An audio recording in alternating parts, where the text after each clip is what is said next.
这期影片会带来最新的2023年 Premiere Pro 的新手教程。Premiere Pro 是最专业、功能最全的影片剪辑软体，很多创作者还有剪辑师都在使用 Premiere Pro。这期影片不仅会带你了解 Premiere Pro 的界面，也会清晰的展示给你剪辑一部完整的影片需要用到的所有功能。在看完这些教程之后，你就可以开始使用 Premiere Pro 去剪辑影片了。Hi， 我是 Grayson， 这频道主要是分享关于 YouTube 频道运营、流量变现以及网络创业内容。我每周都会分享3部影片，所以一定要记得订阅我频道。为了让你更好的学会影片剪辑，我也准备了一份高效影片剪辑攻略，里面告诉你很多的方法和技巧，去提高你剪辑影片的效率。你可以通过影片下方链接去免费的领取。如果想购买 Premiere Pro， 你可以通过影片下方链接就进入到这个页面里面，在这里面你就可以找到单独的 Premiere Pro， 它现在的定价就是$20.99美金。如果你还要用 Adobe 家族的其他软体，像是 Photoshop、Illustrator、Adobe Express， 你就可以购买这个 Creative Cloud 计划，它的价格就会更划算很多。它每个月是54.99美金，我个人就是购买这个计划的，非常的划算。现在我打开了 Premiere Pro， 你可以看到这所有的界面都是英文的。我知道很多人是喜欢使用中文版本的，所以我先展示给大家如何去更换界面的语言。像我进入到了 Premiere Pro 的剪辑界面，如果是 PC 电脑，你需要输入 Ctrl 加 F12； 如果你是 Mac 电脑，你需要输入 Command 加 FN 加 F12。这个时候就会跳出这个窗口，然后需要选择这个标志，然后找到这个 Debug Database View， 然后在输入框里面去输入 APP， 然后在这里面找到 Application Language， 这个就是英文语言界面的代码，我需要改成中文的代码。中文语言界面代码就是 ZH， 然后一个下横线，再加上 CN。现在的 Premiere Pro 只支持简体中文的语言界面，暂时不支持繁体中文的语言界面。在调整完这个之后，可以关闭掉这窗口，然后也关掉 Premiere Pro。现在我又再一次打开了 Premiere Pro， 你就可以看到现在的界面语言就变成中文的了。在左边这里，你可以选择这里去新建一个新的项目，或者说你可以打开已经创立好的项目。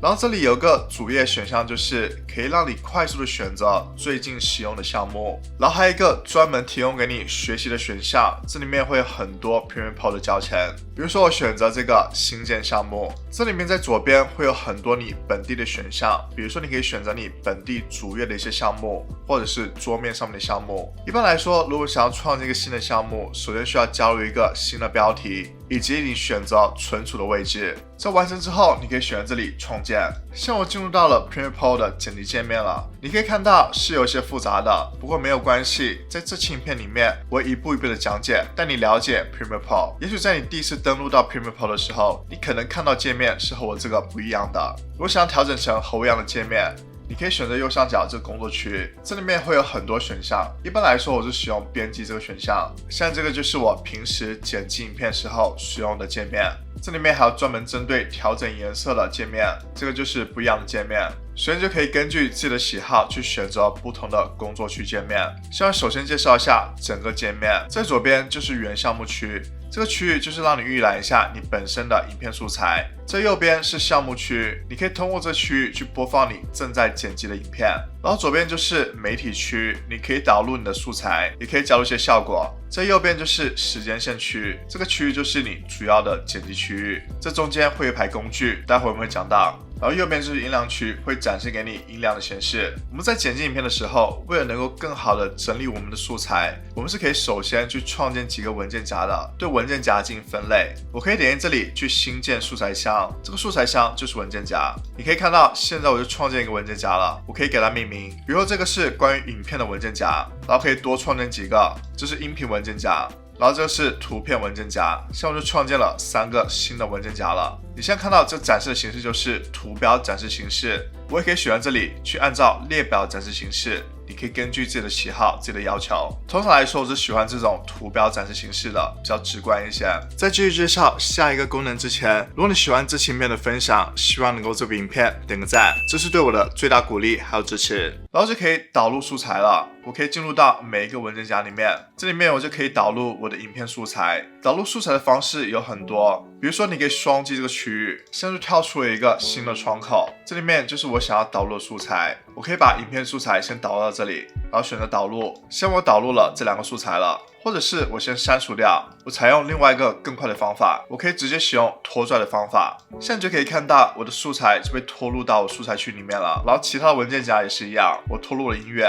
然后拖我图片，然后当你看每个文件夹的时候，你可以看到这个文件夹里面有多少个项目。现在我就需要在我的时间线里面去加入一个序列了，你只有在序列里面才能够开始剪辑的素材。所以想要创建一个序列，你可以右键，然后选这个新建项目，选择序列，这里面会有很多序列的预设供你选择，或者说你可以直接设置。一般来说，我选的时机是23.976帧每秒。然后真大小是1920像素乘1080像素，也就是16:9的比例。然后其他设置我都不改变。这底下你可以设置一下你序列的名称，然后就可以选确定了。现在你就可以看到，我就创建一个新的序列，然后就可以把我的素材去拖入到我的时间线里面了。比如说我想拖入这个素材。有时候它会跳出这个窗口，它会告诉你，这里想要拖入的影片素材和你本身的序列设置是不匹配的，然后问你是否要更改序列去匹配这个影片的素材，还是说你始终保持现有的设置。一般来说，我是选择保持现有设置，然后就会发现我这素材比较大，我可以选择效果控件，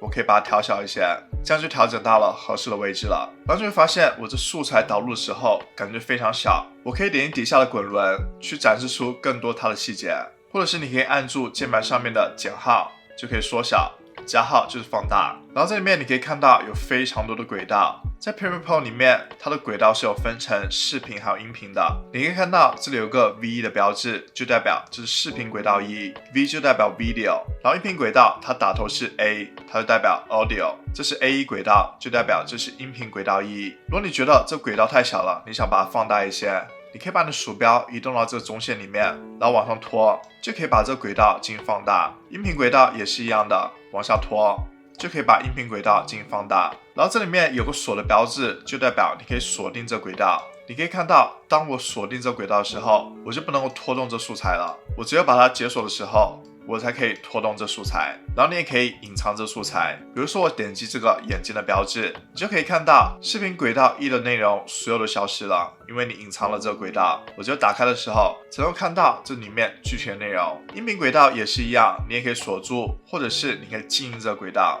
或者是还有一个选项就是你可以单独演奏这个轨道。这里面还有一个功能，就是你可以直接使用 Premiere Pro 去录进你的话外音，然后去加入到你的素材里面，更方便你剪辑。接着我给大家展示一下如何去剪辑影片。想要进行剪辑操作有非常多的方式。第一种方式就是你可以选择这个剪刀的标志，这是剃刀工具，它的快捷键是 C。当你选了之后，你的鼠标就变成一个剃刀的形状，你就可以在素材上面进行任意的切割。比如说切割这里，这里面就创建一个分割点，然后再切割这里，这里面又创建一个分割点，然后可以选择这个选择工具，它的快捷键是 V， 然后就可以选择这里面的素材了。在我选择之后，我可以按住键盘上面 Delete， 就可以删除掉这素材。这边你发现有个空白了，如果想要消除这个空白区域，我可以点击这里，然后再按住键盘上面 Delete， 你就可以看到后面素材就接上了前面的素材。所以这是一种最基本的剪切方式。如果想回到之前的方式，你可以按住 Command 或者 Ctrl+Z， 就回到了之前的一步。如果想回到多次状态，我就可以按住多次的 Command+Z， 就回到了一开始状态了。下一个剪切方式就是我可以直接把我的鼠标移动到这里，它的尾端，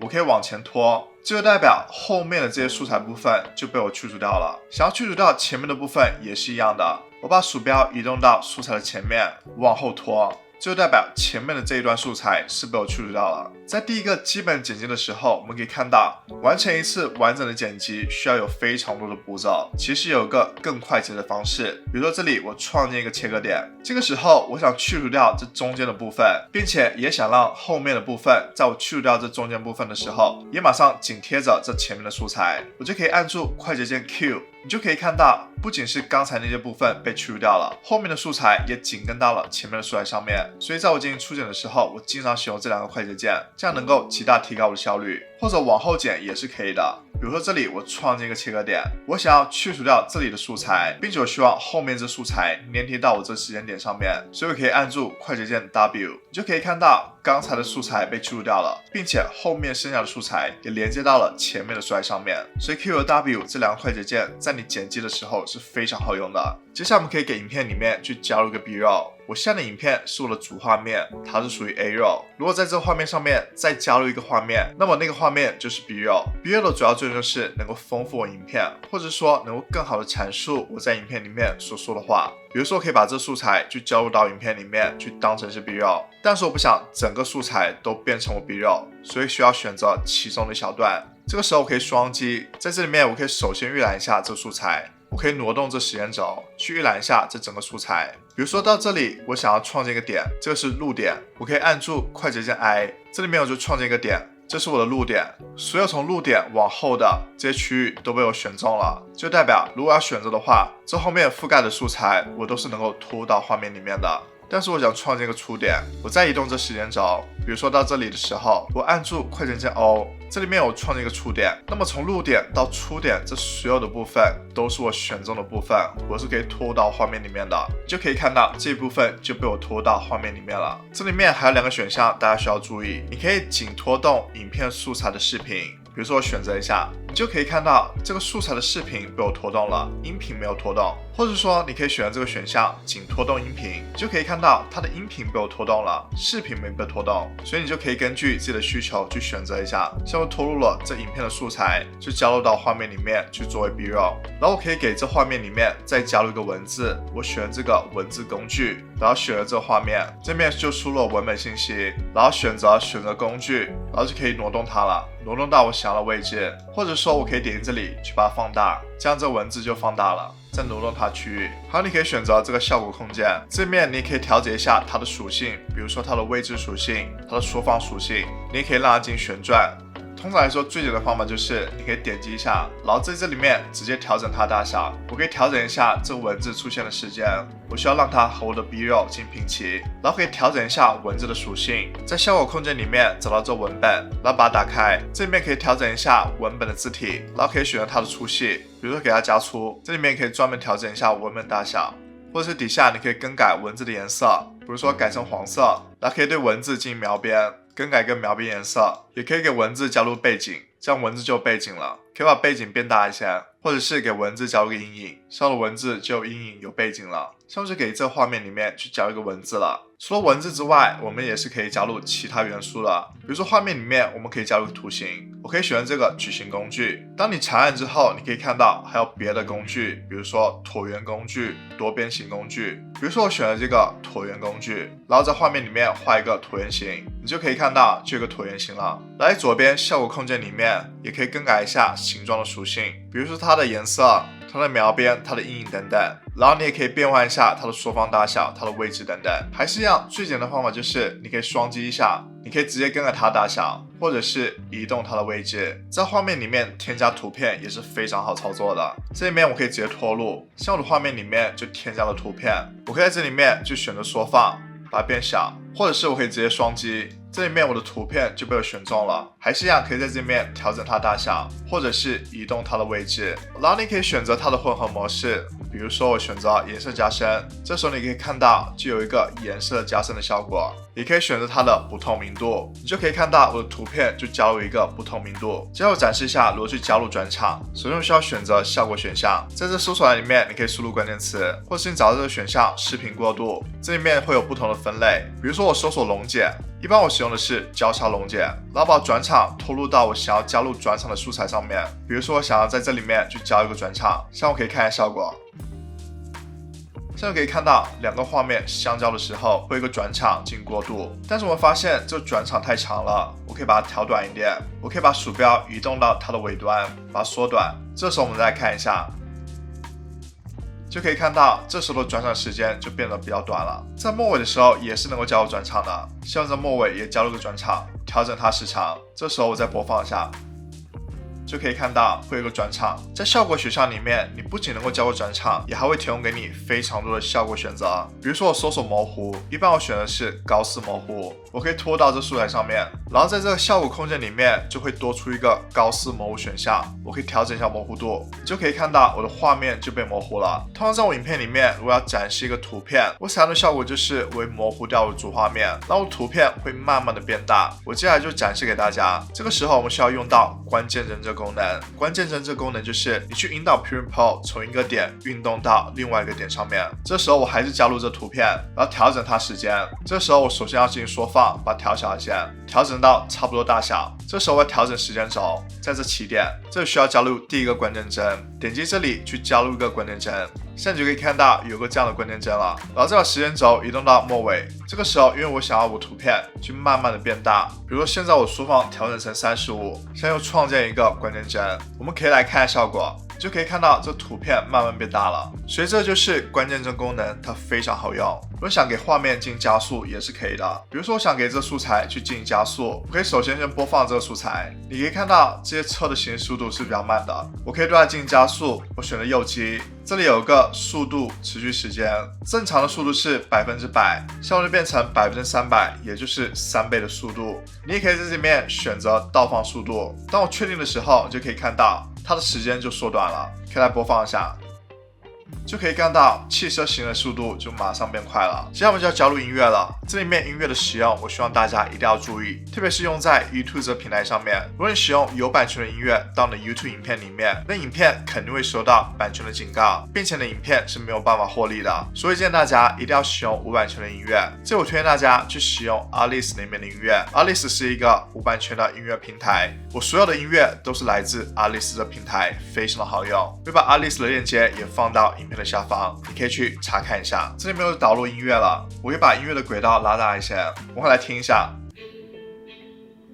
如果想调节音乐的音量也是非常方便的，有个非常快的方法就是你把你的鼠标移动到这中线上面，这时候你的鼠标会出现这样的标志。如果想提高音乐的音量，你可以往上拉，这时候我们再听一下，就可以发现音乐的音量变高了。如果想降低音乐的音量，你可以往下拉，比如说拉到这数值，我们再听一下，这时候音乐的音量就变很低了。或者是在这个效果空间面板里面，你可以更改一下级别这选项，你也可以提高音量或者是降低音量。这里再提一下，这里面所有的界面区域你都是能够自动调整它大小的，你是需要把你的鼠标移动到这里，这时候你的鼠标就会变成这样的标志。比如说我想拉大序列的区域，我可以往上拉，这时候我序列区域就变大了，我这预览区就变小了。或者是我往下拉，这个时候预览区就变大了，我的剪辑区就变小了。左右也是可以移动的，所以非常的方便。然后回到音频上面，在 Premiere Pro 里面，你可以对音乐进行淡入淡出的效果。所谓的淡入就是你可以让音乐慢慢的进入，淡出就是你可以让音乐慢慢的淡出。比如说在开头的时候，我想让音乐慢慢的进入，我需要按住 Command 或者 Control， 在这边就可以加入一个点，然后在这里的时候再加入一个点，然后把起始点往下拉。这个时候你就可以看到，它会根据这曲线，让我的音量从0慢慢变回正常的声音。然后这素材结束的时候，我想让这音乐慢慢的消失，我就可以在这里面再加入一个点，然后前面这个点的时候再加入一个点，然后把后面的点往下移，就代表我的音乐从这个时候慢慢的变为0。我们来播放一下。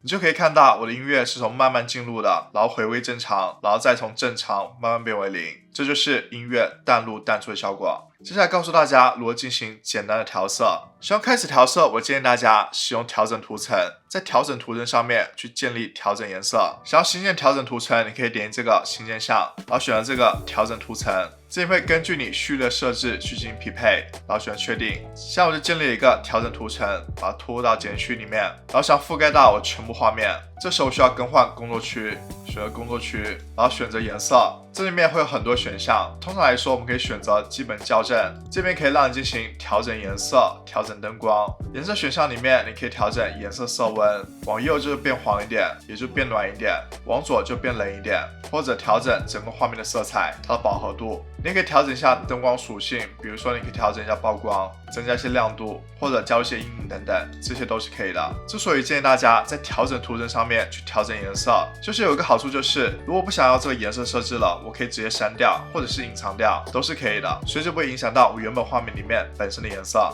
或者是在创意选项里面，你可以直接加入一些滤镜，比如说这个滤镜，或者是别的滤镜，这样就能够更快的帮助你调色。或者现在 Premiere Pro 可以根据 AI 自动帮你调色了，这也是非常好的功能。然然后底下还有更复杂的一些调色，比如说根据曲线调色、根据色轮调色等等。如果想要回到刚才的编辑界面，可以点击工作区，然后选择编辑。现在 Premiere Pro 里面也可以让你快速的生成字幕了，并且非常好操作。我可以选择文本选项，这面可以选择从转入文本创建字幕，这里需要选择一些选项，比如说字幕首选项里面，你可以选择每一行字幕里面最大长度，我可以把它调短一些，然后最短持续时间，字幕之间的间隔，然后你要单行还是双行的，一般选单行，然后转入首选项里面你要调整一下，你想要变成什么样的语言，我选择繁体中文，其他都设定好之后，你可以选择这个转入和创建字幕。现在 Premiere Pro 就在帮我创建字幕了，现在就可以看到 Premiere Pro 就帮助我创建好了每个字幕了，非常的方便。